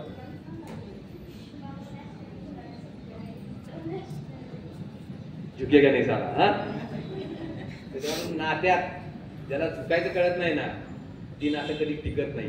आमचे तुकोबाराय सांगतात, महापुरे झाडे जाती तिथे लहावाळे वाचती. हा डायलॉग चित्रपटाच्या पडद्यावर व्यवस्थित वाटतो. नात्यात आम्हाला थोडस झुकावंच लागतं. आपल्या तोंडातली जीभ माहितीये का, आपल्या जन्माबरोबर येते आणि आपल्या मरणाबरोबर थांबते. आपले दात आपल्या जिभीनंतर येतात, बरोबर ना? पण वयाच्या 40-50 एक एक एक एक आपली जागा सोडून निघून जातो. कोण किडतो, कोण चढून पडतो, पण जीभ मात्र शेवटपर्यंत जशी आहे तशी राहते. ते 32 दात त्या जिभेला कायम त्रास देतात. कोण चावतं, काय करतं, पण जीभ मात्र सगळ्यांची समजून घेत आयुष्यभर आपली साथ देते. ज्याला सगळ्यांच्या बरोबर जमता येतं ना, ज्यांना सगळ्यांची जमवून घेता येतं ना, तीच माणसं आयुष्यभर टिकून राहतात. आमच्या टिकण्याला, आमच्या नात्याला आमचं झुकणं माहित पाहिजे. मित्रांनो, ताट राहिला ना कधी मोडून पडायला कळणार नाही. अरे एखादा महापूर आला, मोठमोठी झाडं पडतात ना, वाचतो कोण? ती लवाळी. त्यांना माहित आहे थोडंसं आला ना वाकू ना, जाईल पाणी, परत उभी राहतात. आमच्या आयुष्यात त्या पद्धतीने आम्हाला राहता आलं पाहिजे. आम्ही आमचा ताटपणा जर प्रत्येक गोष्टीत ठेवला ना, नात्यात नाती लांब निघाली, माणसं लांब निघाली. विचार करा, आज पुण्यासारख्या ठिकाणी कोण येतं फ्लॅटमध्ये? कोणी येत नाही. पुण्यात एका चांगल्या मराठी चित्रपटातल्या एका नायकाचा मृत्यू झाला सर. 15 दिवस कळलं नाही, वास आल्यावर कळलं की हा गेलाय म्हणून. अरे आमच्या शेवटची घटका तरी आमची व्यवस्थित व्हावी ना लोकांच्या बरोबर. आमचा शेवटचा क्षण तरी गोड व्हावा ना. आमचं काय झालंय, मी मागाशी म्हटलं ना, आमच्या इथं आमच्या काळजात घाण आहे आमच्या माणसांच्या बाबत. थोडी कमी करा. आज जमलं तर थोडी कमी करा. एक, मोबाईल कमी करा. दुसरं, आपल्या जवळच्या रक्ताच्या माणसाला माफ करा. आणि तिसरं सांगतो, मोबाईल नंतर तुम्ही सगळ्यात जास्त ज्याला वेळ देताय का नाही, मोबाईल नंतर तुम्ही ज्या व्यक्तीला आयुष्यातला सगळ्यात जास्त वेळ देताय ना, त्याला एकदा चेक करा. तो जर निगेटिव्ह असेल ना, तर त्याच्यावर लय वेळ बसू नका. हो का, सगळ्या गोष्टींचं औषध आहे. तिथं साप चावला तरी औषध आहे, कुत्र चावलं तरी औषध आहे, पोटात अन्नातनं वीज गेलं तरी औषध आहे. पण कानात एखाद्याने चुकीचं सांगितलं तर त्याला औषध आहे का? की आपली पण वाट लावतोय आणि आपल्या कुटुंबाची पण लावतोय. आपण ज्याच्यावर बसलोय ती माणसं पॉझिटिव्ह आहेत का, सकारात्मक आहेत का, चांगली बोलतात का, एकदा चेक करून घ्या. आपण अशा लोकांच्या बरोबर बसलं पाहिजे की जी माणसं पॉझिटिव्ह बोलतात, ज्यांना आयुष्यात काहीतरी करायचं आहे. अशा पॉझिटिव्ह लोकांच्या बरोबर बसायला वेळ वाढवा. अशासाठी वेळ देऊ नका. मित्रांनो, जगात कुणालाही काही पडलं नाही. तुम्हाला वाटतं की हो इकडचा येऊन मला आज सांगतोय ह्याचा असाच चाललंय, पुढचा नंबर तुमचा असतो, त्याने तुमचीही स्क्रिप्ट लिहिलेली असते, तो तुमचा ऐकतो आणि दुसऱ्याला जाऊन काहीतरी तो विकतो. आपल्याला वाटतं ह्यो आपल्या तोंडावर गोड बोलतो. 14ला संक्रांत नक्की साजरी करा. संक्रांतीला तिळगुळ सगळ्यांना द्या, परंतु अशा लोकांच्या पासून सावध राहा जी तोंडावर गोड बोलतात आणि पाठीमागा आपला कार्यक्रम करेक्ट करतात. कारण शांततेत सुरू असलेला कार्यक्रम सगळ्यात घातक असतो, हे लक्षात ठेवा. तोंडावर कडू बोलणारा आपला माणूस आपल्याला परवडतो, परंतु तोंडावर गोड बोलून पाठीमागा आपला कार्यक्रम करणारा माणूस आपल्याला परवडत नाही. आपल्याला माणसं ओळखणार आली पाहिजे. आपल्या बरोबर कोण आहे ना. आमची गल्लत कुठं होते माहितीये का, आम्हाला एखादं कौतुक करायचे, आम्हाला इतरांनी बरं बोलावं असं आम्हाला वाटतं. सर अलीकडे मी म्हणलो ना की आम्हाला मोबाईल शिवाय जमत नाही. परवा दिवशी एका मित्राचा वाढदिवस होता. सकाळी शुभेच्छा दिल्या त्याला फोन करून, सकाळी फोन करून त्याला शुभेच्छा दिल्या की रात्री 12 वाजता भांडायला आलं. की त्याला विचारलं काय झालं. अरे म्हणलं शुभेच्छा दिल्या नाही तू. म्हणला अरे म्हणलं सकाळी फोन करून दिले की तुला. अरे म्हणला स्टेटस कुठे ठेवला तू माझा. आमची अडचण काय, कोण कुठे काढेल का नाही. मोबाईलच्या स्टेटस ना आपला स्टेटस वाढत नाही, लक्षात घ्या. अरे 450 वर्ष झाली, छत्रपती शिवाजी महाराज आमच्या लक्षात आहेत, बरोबर ना. आज आमच्या हृदयात छत्रपती शिवाजी महाराज लक्षात आहेत. आमचा स्टेटस असा निर्माण करा आमच्या नंतरही आमच्या घरातल्यांनी तरी आम्हाला लक्षात ठेवलं पाहिजे. नाहीतर फक्त महाळाच्या महिन्यालाच आम्हाला गोड मिळेल, लक्षात घ्या. महाळाच्या महिन्याला पण गोड मिळेल, इतर वेळी कोणी आठवण काढणार नाही आम्हाला. जिवंत असताना माणसांची काळजी घ्या. अरे आई बाप जर मेल्यानंतर आम्हाला महाळाच्या महिन्याला आशीर्वाद देत असतील, तर जिवंतपणे जर त्यांची काळजी घेतली तर किती मोठे आशीर्वाद देतील, बरोबर ना. जिवंत आहे तोपर्यंत त्याची काळजी घ्या. रे विचारा त्यांना, बोला. आज जर एखाद्या वेळा आम्ही फार दिवस बोललो नसेल ना, एकदा बोलून घ्या, एकदा बोला. काय लागत नाही त्यांना, लक्षात घ्या. त्यांना फक्त एकच वाटतं, सुनच्या देखत माझ्या पोरानं मोठ्या आवाजात बोलू नये, बस एवढंच वाटतं. फार काय लागत नाही. सुनच्या देखत माझा अपमान करू नये, बाकी काय लागतं सर. त्यांचं जगून झालंय, शांत असतात. आणि दुसरं किती वेळा सर आपल्याला नाही एक लक्षात घ्या, आयुष्यात तुमच्याकडे किती प्रॉपर्टी आहे कोण लक्षात ठेवत नाही. ह्या जगात अनेक लोक झाली, लक्षात घ्या. कोण लक्षात राहिलं, ज्यांची नीतिमत्ता चांगली असते तीच माणसं लक्षात राहतात. माझं मत आहे तुम्ही पैसे 100% कमवले पाहिजे सर, ह्या मताचा मी आहे. आमच्या छत्रपती शिवाजी महाराजांनी 2 वेळा सुरत लुटली. पैसे 100% कमवा. काही जण म्हणतात घर मोठं नसलं तरी चालेल, हृदय मोठं पाहिजे. काही जण म्हणतात पैशानी अन्न विकत घेता येतं, भूक नाही. पैशानी पलंग विकत घेता येतो, झोप नाही. ही सांगणारी पण पैसे घेतात सर. अजिबात विश्वास ठेवू नका. 100% चांगल्या मार्गाने पैसे कमवले पाहिजेत, लक्षात घ्या. तुम्ही काय कपडे घातल्यात, गाडी कुठली वापरताय, बूट कुठला वापरतोय, त्याच्यावरच पुढचा तुमचा आदर करतो, त्याच्यावरच रिस्पेक्ट करतो. अरे ज्यावेळी एखादा आपला आई वडील दवाखान्यात ऍडमिट आहेत, पैसे नाहीत, त्यावेळी कळतं की पैशाची किंमत काय आहे. पोराची स्कूलची फी भरायची आहे, 10 जणांच्याकडे हात बसरले, कोण देत नाही, त्यावेळी कळतं पैशाची किंमत काय आहे. त्यासाठी 100% पैसे कमवा, फक्त ते चांगल्या मार्गाने. आमच्या आयुष्यात पैसे आले पाहिजेत, फक्त ते कष्टाने आणि चांगली नीतिमत्ता पाहिजे, तरच समाज आम्हाला लक्षात ठेवतो. तुम्हा सगळ्यांना संत कबीर माहित आहेत ना ड्युटी सर. त्यांच्याकडे शिष्य होता. ह्याला काय सवय होती माहिती का, चांगली शेती होती. ह्याला एक सवय होती, आपण शेतीत गहू घेतो, शेंगा घेतो, ऊस लावतो. ही काय करायचं, बायकोला दागिने घेतली की झेंडा लावायचा, घर बांधलं की झेंडा, नवीन गाडी घेतली की एक झेंडा, पंचायत समितीला एकदा उभा राहिला त्याचा झेंडा. अख्ख्या रानात साहेब सगळीकडे झेंडा झेंडा तारळेकर साहेब. आणि एकच उद्योग त्याला, बांधावनं कोण निघाला रस्त्यानं धरून आणायचा, त्याला सांगायचा की बायकोला 5 तोळ केलं, ही पुरीचं लगीन मोठं केलं झेंडा, हे घर बांधल्याचा झेंडा. हे 4 व्हीलर घेतल्याचा झेंडा, असं बघता बघता ती झेंडा सांगत सुटायचं. एक दिवस संत कबीर रस्त्याने निघाले होते आणि संत कबीर रस्त्याने निघाले तर त्याला वाटणार एवढा मोठा माणूस निघालाय, त्याला आपले झेंडे तरी सांगूया. पळत पळत गेला, धरलं त्यांना, म्हटलं कबीर साहेब हा झेंडा पुरीच्या लग्नाचा, हा मोठं घर, ही गाडीचा, हे बायकोला सोन्याचं, सगळं सांगून झाला. संत कबीरांनी ऐकून घेतलं. संत माणूस थोड्या वेळ थांबले आणि थांबल्यानंतर काही अंतर गेले, परत माघारी आले. म्हणले विणकर माणूस, माझ्याकडे एक छोटीशी सुई आहे, ही सुई तेवढी तुमच्या जवळ ठेवा. मी निघालो तीर्थयात्रेला, परत जर नाही आलो आणि चुकून जर वरती गेलो तर आपली गाठ वर पडेल, येताना तेवढी वरती ही सुई घेऊन या. त्यानं पण ठेवून घेतली. थोडा वेळ गेला, त्याच्या लक्षात आलं अरे आपण ही सुई वर घेऊन जाणार कसं आणि आपली संत कबीरांची गाठ पडणार कशी. पळत पळत गेला. अहो कबीर साहेब म्हणला ही सुई कशी काय तुम्हाला वर देणार आणि वर आपली भेट कशी होणार, आपण ही सुई तुम्हाला पोहोचणार कशी. संत कबीर म्हणाले अरे एवढी एवढीशी सुई वर घेऊन येत नाही, त्यातला कुठला झेंडा वर घेऊन येणार आहे, सगळे झेंडे खालीच राहणार आहेत. आमच्या आयुष्यात काय केलं ना कोण लक्षात नाही. पोरं 13वेला भांडणं करतात, घर कुणाच्या नावावर करायचं.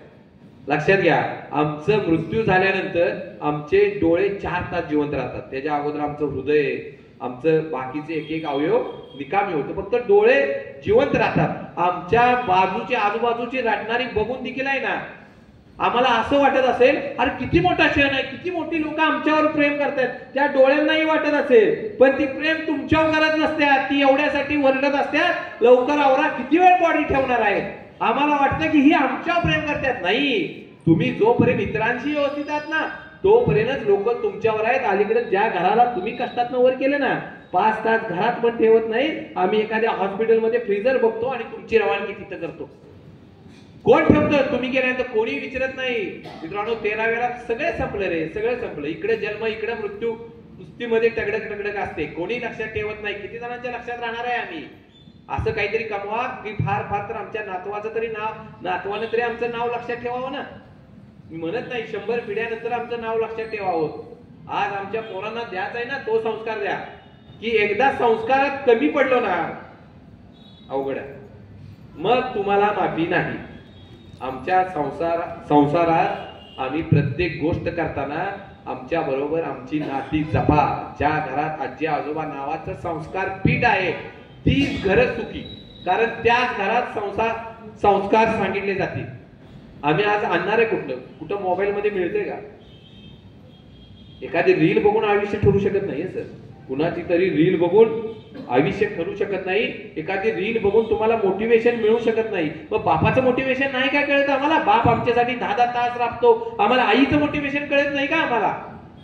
आम्हाला ही प्रेरणा देत नाहीत का. आम्हाला एखादी रील, एखाद्या वक्त्याची रील, एखाद्या रील स्टारची रील आम्हाला प्रेरणा देते, मोटिवेट करते. मग घरात जे आमचे हाडामासाचे आई बाप आहेत त्यांचं कष्ट आम्हाला दिसत नाही का.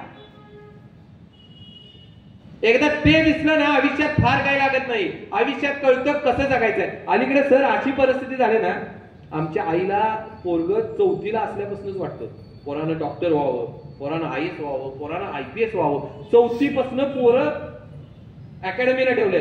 अगोदर 11वी 12वीला असायची, बरोबर ना. 4थी 5वी पासून अरे त्याचं वय आहे का, जगू द्या की त्याला.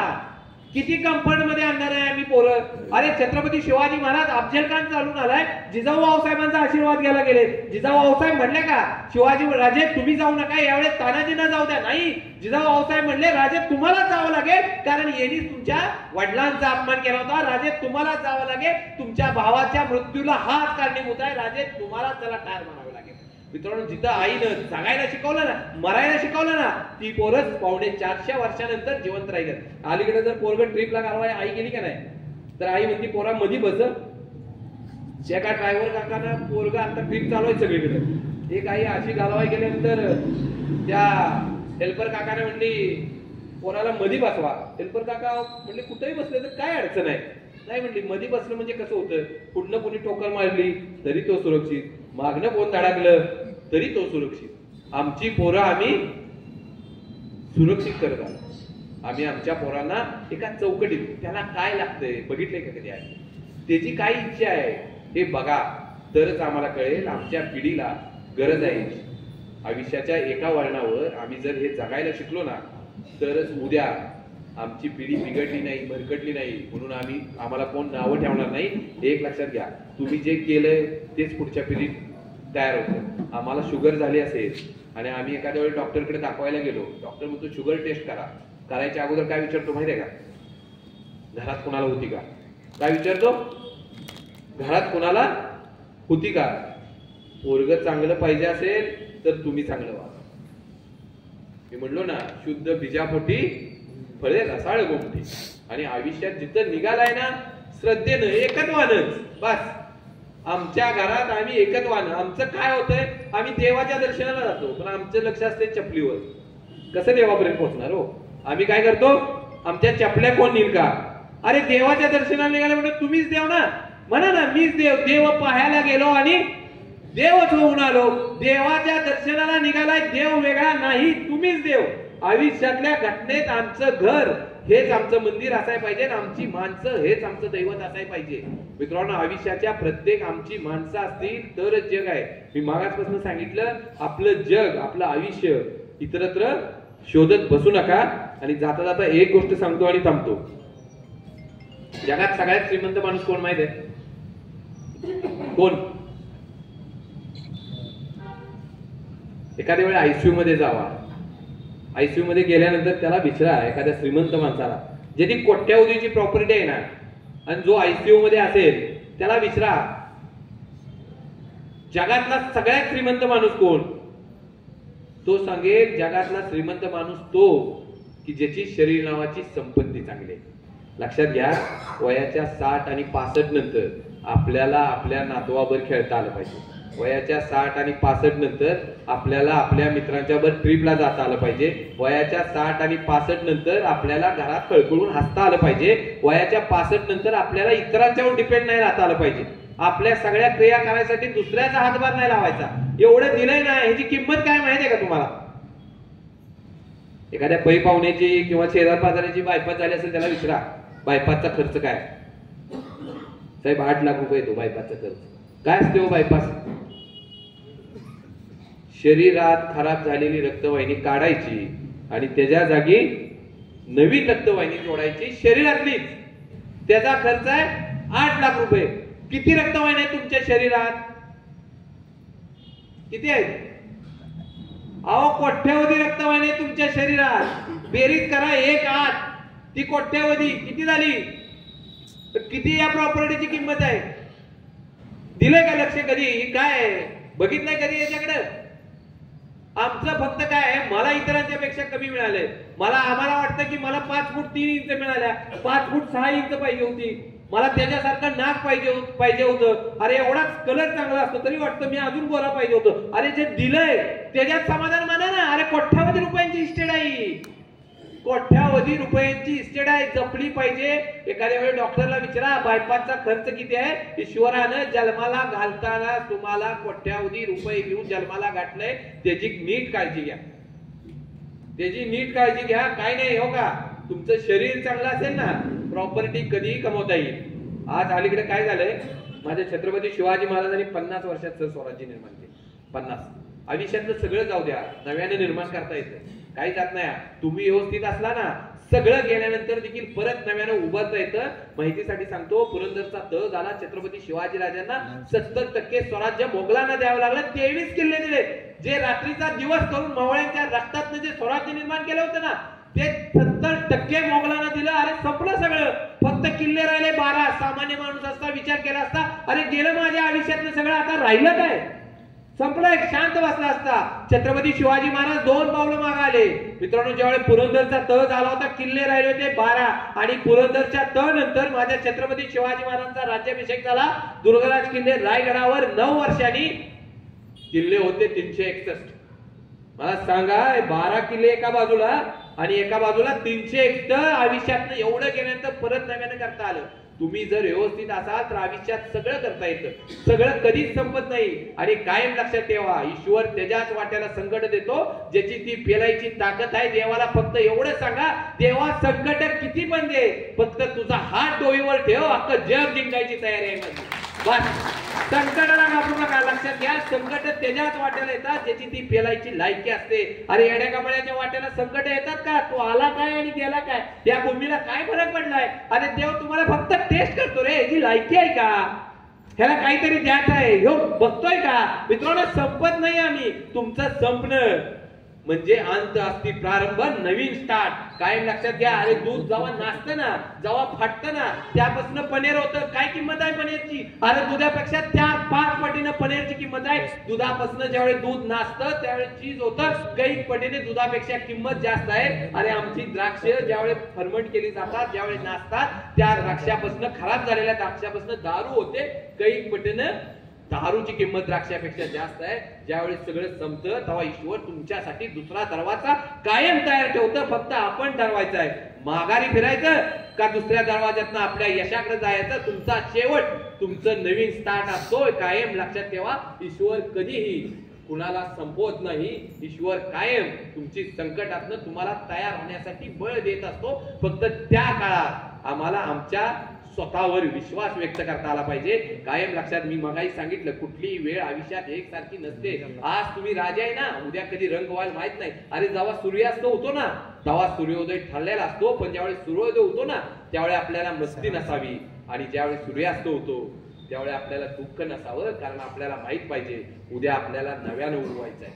मित्रांनो, आयुष्यातली एखाद्याची आजची वेळ खराब आहे, अजिबात हसू नका. कारण उद्या त्याची कशी वेळ येईल हे आम्हालाही माहित नसते. कारण या ठिकाणी वेळ कायम बदलणार असते. एक लक्षात घ्या, ज्यावेळी अर्जुन महाभारताच्या रणांगणात होते, आमच्या श्रीकृष्णाला म्हणतात, मला असा शब्द सांगा की ज्यावेळी मी अडचणीत असेल, ज्यावेळी मी दुःखात असेल, त्यावेळी मला लढण्याचं बळ मिळावं. आणि ज्यावेळी मी विजयाच्या उन्मादात असेल, त्यावेळी मला ते कंट्रोल करण्याचं, शांत राहण्याचं बळ मिळावं. श्रीकृष्णाने एकच शब्द सांगितला, हे दिवस जाते.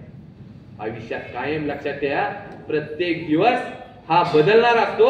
कारण तुम्ही अडचणीत असताना एक कळेल, हे दिवस जाणार आहे. कारण मित्रांनो, ज्यावेळेस सूर्यास्त होतो ना, त्याला उद्या उगवायचं असते. आणि उगवल्यावर मस्ती नसावी, कारण संध्याकाळी संपायचं असते. निसर्गाचा नियम आहे. सकाळी जो पेपर येतो ना, की ज्याची किंमत मोठी असते, परंतु बाबर सर संध्याकाळी तो पेपर जातो त्यावेळी तो रद्दीत असतो. आमची आयुष्यातली प्रत्येक वेळ ठरले, आले ना ठरले. देवाला दोष देत बसू नका. लक्षात घ्या, ज्याची कर्म चांगली आहेत ना, 100% देव त्याचं चांगलं करतो. ज्याची कर्म चांगली आहेत ना, जगात असला कुठला माणूस नाही तुमचं वाईट चिंतण्याचं आणि वाईट करण्याची. पण ज्याची कर्म वाईट आहेत ना, ती व्याजासकट इथं फेडायची आहेत. लक्षात घ्या, आम्हाला वाटतं आम्ही कुणाचं वाईट केलंय, माझी कर्म चांगली आहेत. नाही, लक्षात घ्या, रावण देखील शंकराचा भक्त होता, परंतु कर्माचा फेरा इथंच फेडावा लागला. हे आयुष्यात कायम लक्षात घ्या. आमच्या आयुष्यात ते माहित पाहिजे, कर्म इथंच फेडावी लागतात, वर नाही. आयुष्यातली कर्म इथंच शेवट. आणि कायम एक गोष्ट मी सांगतो की ज्यावेळी आपण आपल्या नात्यांना धरून राहिला, कळलं पाहिजे की नात्यात कुठं दंगा करावा, नात्यात कुठं आवाज वाढवावा, कुठं शांत बसावं. श्रीकृष्णांना बघितलंय का नीट? बघा एकदा फोटो गेल्यानंतर. दोन्ही हाताची 10 बोटं धरून बासरी धरतात आणि सुदर्शन करंगळीवर धरतात ना. त्यांना माहित आहे नातं हे सावरायचं असतंय सगळी ताकद लावून. आणि रणांगणात वेळ पडली तर सुदर्शन ही गरजेचं असतंय. कारण त्यांनी 100 गुन्हे शिशुपालाचे माफ केले, पण 101 संधी नाही. मित्रांनो, जेवढी गरज आहे तेवढा आपल्या माणसांसाठी नम्र व्हा. काही लागत नाही आपल्या माणसांसाठी, काही लागत नाही त्यांच्यासाठी नाही. तुम्ही जर आज बघितलं ना, एकाला माफ करून बघा आणि चुकलं असेल तर सॉरी म्हणा. इथलं हलकं होईल, तुम्हाला हलकं वाटेल. इथलं मी काहीतरी काढून टाकले, स्ट्रेस कमी होईल. ताण तणाव येतो कशाचा? आपल्या माणसाचं बरंच चाललंय याचा स्ट्रेस आहे आम्हाला, त्याचं बरं वाटू द्या, काही अडचण येणार नाही. मित्रांनो, आयुष्यात मी मगाही सांगितलं, ज्याची शरीर चांगलं आहे ना, तो जगातला सगळ्यात श्रीमंत माणूस.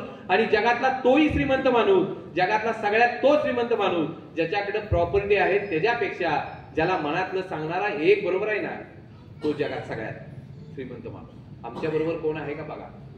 तुमच्या दुखण्याला, तुमच्या शारीरिक वेदीला, शारीरिक आजाराला 100% औषध आहे. पण मनाच्या रोगाला, मनाच्या व्याधीला आपल्याला असा जीवाभावाचा मित्रच पाहिजे जवळ. काही लागत नाही. आमच्या जीवाभावाची जोपर्यंत आहेत ना, काही कमी पडत नाही. देवावर विश्वास ठेवा आणि पुढे चला. या जगात कुणाचीही ताकद नाही तुमचं वाईट करायची. कर्म फक्त चांगली ठेवा. आम्ही काय करतोय, आमच्या जवळच्याच माणसांचं कसं वाईट व्हावं ह्यात किती वेळ जातो मला सांगा. दिवसभरात किती वेळा येतं की आमच्या माणसांचं बरं व्हावं. काय मी म्हणलो ना मगाची, इथं अडवायचे आहे, तिथं जिरवायचे आहे, त्याचा कार्यक्रम करायचा आहे. कुठली देवळं बघा, लिंबव, कागद, कापड, नारळ. अरे कशासाठी? जगातल्या श्रीमंत माणसाचं वाईट चितलंय का तिथं? अरे वाईट हेच की जवळच्याच माणसाचं. माझ्या भावाची नोकरी जाऊ दे, माझ्या जावाचं वाईट होऊ दे, माझ्या सासूचं असं होऊ दे. अरे ही जीवा भावाची आहे, त्यांना जपा. आपल्या पोरांना नाती कळू द्या.